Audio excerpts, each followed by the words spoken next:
President Trump a few moments ago talking about the Problem Solvers Caucus bill, or proposal I should say, a bipartisan group pushing for this new coronavirus relief package. They're called Problem Solvers. There's Democrats and Republicans joining us tonight.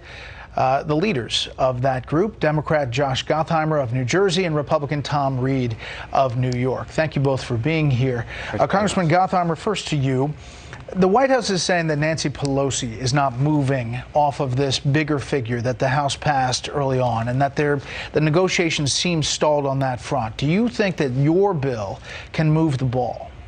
Well, I think you heard the Speaker say just today that she and Senator Schumer are eager to get back to the table, and that we're not leaving town until we get something done. So I think both sides now appear to be eager to get something done. You know, there's been issues where they've been stuck now for months. The American people want results, and our framework is just to provide to try to help get past some of the hurdles with Democrats and Republicans where they've been stuck and get folks back to the table and get something done. So I'm optimistic. But Congressman Gottheimer, Speaker Pelosi has not been a proponent of your plan. She says it's not good enough. Well, I think if you actually look what's in our plan, all the priorities that the Democrats and all of us have been pushing are in the plan, and it's a shorter time frame to get us through the inauguration. And you know, both sides, I think, no one said they love everything. That's kind of how a deal gets done. But the key is just to get folks back to the table. And what we all hear back home, right, as you might imagine, I know Tom the same way, is from families to small businesses to our local governments, they're just dying for help here because the crisis affected jobs, affected the economy. They just want us to get something done, and it's unconscionable for us to go home without a deal here. Yeah, let me put up on the screen what you have in this bill, and as it's proposed, it's roughly $1.53 trillion, kind of this blueprint. The state and local on the list here, $500 billion. That's really the sticking point for many Republicans and the White House. Here is Chief of Staff Mark Meadows talking about your bill and where the sticking point is.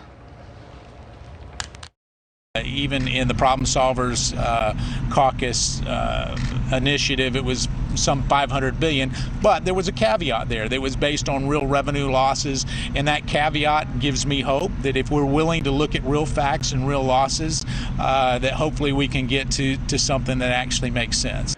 So, Congressman Reed, what about that caveat? Can you tie it to cities and states that are not in a financial position that they were before COVID? No, absolutely. That's what brought people together on this issue, Republicans and Democrats. And this has been a sticking point, state and local, but it is clear that state and local governments have been impacted by the COVID-19 situation. And if you have the revenue loss based on documented actual revenue loss, not projected, not multi-year projections, but actual revenue loss, you can find bipartisan agreement.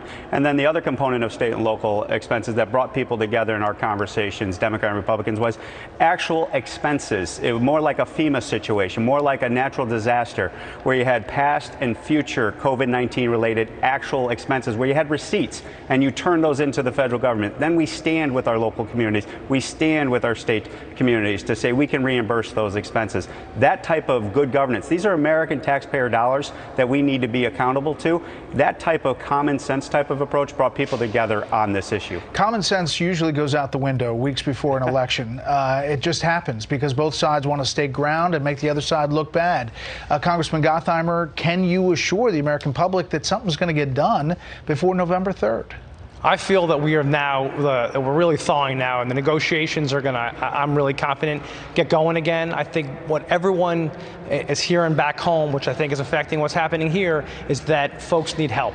And our small businesses need help, our schools need help, we need more testing. So all these pieces are coming together. It's, again, not going to be everything that everybody wants, but the bottom line is it's going to really help. We got to get through the inauguration here, and that's the key where you saw Democrats and Republicans come together, and I'm optimistic because we have to get something done. Congressman Reed, there was some suggestion on the Democratic side that they might get a better deal after the election. President Trump is saying he would call people to the Oval Office if a deal is imminent. Do you think one can get done before Election Day? It needs to get done. Why would you put the American people through that? Because you want to wait for an election result?